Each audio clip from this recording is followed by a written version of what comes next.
नमस्कार। एमए उत्तरार्ध के तृतीय प्रश्न पत्र भाषा विज्ञान में आज हम वाक्य भेद के बारे में बात करने जा रहे हैं। वाक्य की परिभाषा, वाक्य के अवयव, वाक्य परिवर्तन की दिशाएं हम कर चुके हैं।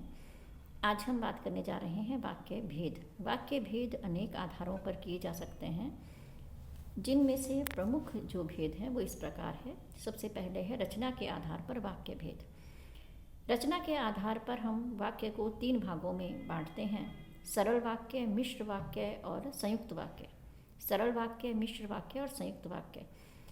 सबसे पहले हम बात करते हैं सरल वाक्य की। सरल वाक्य वह वाक्य जिसमें एक उद्देश्य और एक ही विधेय होता है, उसे हम कहते हैं सरल वाक्य। सरल वाक्य जिस वाक्य में एक उद्देश्य और एक विधेय होता है, यानी कि कर्ता और क्रिया दोनों एक एक होते हैं, उसे हम सरल वाक्य कहते हैं। राम स्कूल जाता है, राम पुस्तक पढ़ता है, ये सरल वाक्य है। दूसरा हम बात करते हैं मिश्र वाक्य की। मिश्र वाक्य जिस वाक्य में एक प्रधान उपवाक्य होता है और फिर उसके आश्रित उपवाक्य होते हैं। जैसे हम वाक्य देख रहे हैं, मैं चाहता हूँ कि तुम जाओ। मैं चाहता हूँ कि तुम जाओ, तो यहाँ पर मैं चाहता हूँ और दूसरा वाक्य है तुम जाओ। तो पहला जो है वो प्रधान है और तुम जाओ ये वाक्य जो है आश्रित है। आश्रित उपवाक्य के भी प्रकार होते हैं। जैसे आश्रित उपवाक्य में संज्ञा उपवाक्य है पहला, दूसरा है विशेषण उपवाक्य और तीसरा है क्रिया विशेषण उपवाक्य। तो इस तरह से आश्रित उपवाक्यों के भी प्रकार हैं। हमने बात की मिश्र वाक्य के बारे में कि मिश्र वाक्य में एक प्रधान उपवाक्य और उसके आश्रित उपवाक्य होते हैं।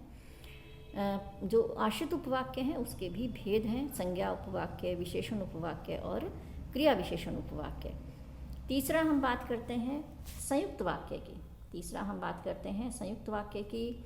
संयुक्त वाक्य जिसमें कोई वाक्य जो है वो प्रधान नहीं होता है, आश्रित नहीं होता है। दोनों ही वाक्य जो हैं वो समान महत्वपूर्ण होते हैं। जैसे मैं पढ़ लूँगा और काम करूँगा। तो यहाँ पर 2 वाक्य हैं, मैं पढ़ लूँगा और काम करूँगा। दोनों ही अपने आप में पूरे हैं, कोई भी वाक्य किसी पर आश्रित नहीं है।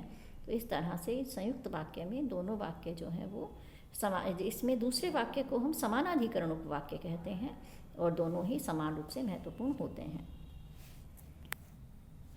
आगे हम बात करते हैं अर्थ के आधार पर वाक्य भेद। अर्थ के आधार पर जब हम वाक्य भेद देखते हैं तो 8 प्रकार के वाक्य जो हैं अर्थ के आधार पर हैं। पहला है विधि सूचक वाक्य। पहला है विधि सूचक वाक्य। जिस वाक्य में किसी काम का करना या होना बताया जाता है उसे हम कहते हैं विधि सूचक वाक्य। जैसे मैं पढ़ता हूँ, राम जाता है, वह खाना खाता है, जैसे वाक्य जो हैं वो विधि सूचक वाक्य में आते हैं। दूसरा हम देख रहे हैं निषेध सूचक वाक्य। निषेध सूचक वाक्य जिस वाक्य में नहीं का भाव हो, जिस वाक्य में निषेध किया जाए उसे हम कहते हैं निषेध सूचक वाक्य। जैसे मैं नहीं पढ़ूँगा, मैं नहीं पढ़ूँगा, यहाँ पर नहीं का भाव है, निषेध का भाव है, तो ये वाक्य हुआ निषेध सूचक। तीसरा वाक्य हम कहते हैं आज्ञा सूचक वाक्य या आज्ञार्थक वाक्य। जिस वाक्य में आज्ञा दी गई हो उसे हम कहते हैं आज्ञार्थक या आज्ञा सूचक वाक्य। जैसे चुप बैठो, काम करो, जैसे वाक्य जब बड़ों द्वारा आज्ञा दी जाती है, आदेश के रूप में भी हो सकता है, तो ये वाक्य जो है वो आज्ञा सूचक में आएंगे। फिर है प्रश्न सूचक वाक्य। प्रश्न सूचक वाक्य जिसमें प्रश्न पूछा गया हो, क्या कर रहे हो, कहाँ जा रहे हो, तो जहाँ पर हम प्रश्न पूछेंगे तो वो वाक्य जो है वो प्रश्न सूचक वाक्य होगा। इसके बाद हम देख रहे हैं विस्मय आदि बोधक वाक्य। विस्मय आदि शब्द से ही स्पष्ट है, विस्मय आदि का भाव है, यानी कि विस्मय भी है और इसके अतिरिक्त अन्य भाव भी हैं। आश्चर्य, शोक, हर्ष जो है इसमें व्यक्त होते हैं। हमने वाक्य में देखा जैसे वह कितना सुंदर है, तो यहाँ पर क्या है, हर्ष भी है। तो ऐसा वाक्य जिसमें हम सामान्य तरीके से बात नहीं कह करके हर्ष से भर करके या शोक से भर करके, दुख से भर करके अचानक जो बात हम कहते हैं, बड़ी तीव्रता से हमारे मुख से ऐसे वाक्य निकलते हैं, उनको जो हम विस्मय आदि बोधक वाक्य कहते हैं। और दूसरी बात हमें ध्यान रखनी है कि इस वाक्य में जो है विस्मय आदि बोधक चिन्ह का भी प्रयोग किया जाता है, तो हम विस्मय आदि बोधक चिन्ह का भी प्रयोग करेंगे। फिर है संदेह सूचक वाक्य। संदेह सूचक वाक्य जिस वाक्य में संदेह व्यक्त किया गया हो, जैसे हो सकता है बरसात हो, संभव है वह जाए। तो जहाँ पर संदेह व्यक्त हो, काम के होने का कोई निश्चय नहीं है, उसे हम कहते हैं संदेह सूचक वाक्य। फिर है इच्छा सूचक वाक्य।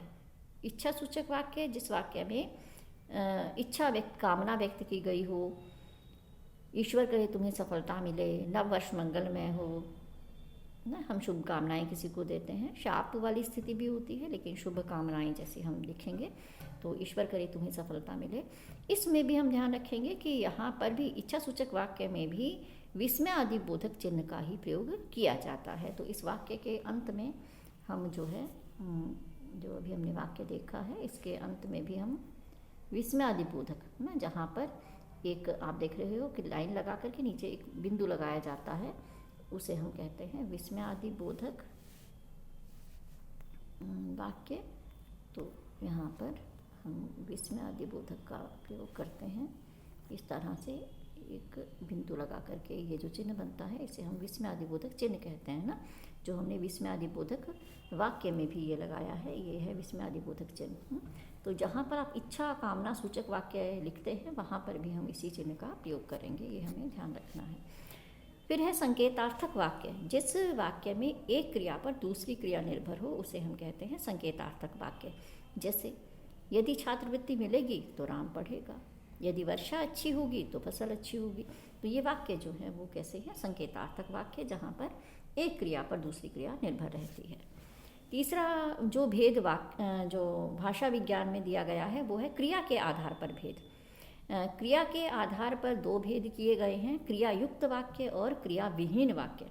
हिंदी में तो हम देखते हैं कि भाषा में सारे वाक्य जो हैं क्रिया युक्त ही हैं। संसार की अधिकांश भाषाएं जो हैं इसी तरह से हैं, जहाँ पर क्रिया जो है वाक्य में प्रयुक्त होती है। लेकिन कभी कभी कुछ भाषाओं में ऐसा भी है कि क्रिया का प्रयोग न हो, तो बंगला, रूसी जैसी भाषाएं हैं।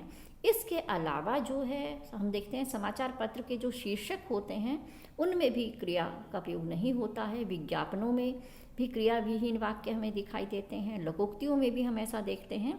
तो इस तरह से कभी कभी भाषा में जो है क्रिया विहीन वाक्यों का भी प्रयोग किया जाता है।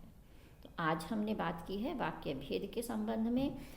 ये वाक्य भेद जो हैं वो प्रतियोगी परीक्षाओं में भी पूछे जाते हैं, और MA उत्तरार्ध के भाषा विज्ञान के पाठ्यक्रम में तो है ही। नमस्कार।